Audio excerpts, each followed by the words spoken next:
नाहन में एनसीसी की 75वीं सालगिरह के मौके पर डॉक्टर वाई.एस. परमार मेडिकल कॉलेज में मेगा रक्तदान शिविर का आयोजन किया गया।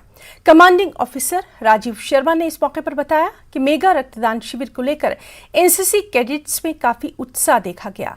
40 कैडेट्स ने रक्तदान भी किया।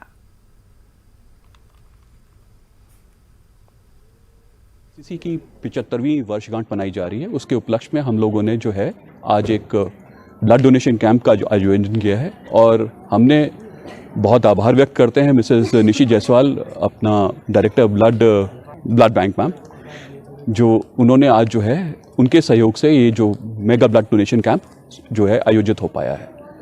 बच्चे जो हैं बहुत संख्या में आए हैं, उसमें से 40 बच्चे जो हैं सेलेक्ट किए गए हैं उनके मेडिकल कंडीशन को देख करके, जो कि आज ब्लड डोनेशन करेंगे। रक्तदान महादान माना जाता है। इसी के उपलक्ष्य के लिए आज बच्चे यहाँ पर अपना ब्लड डोनेट करेंगे और इस आयोजन में सहयोग करेंगे।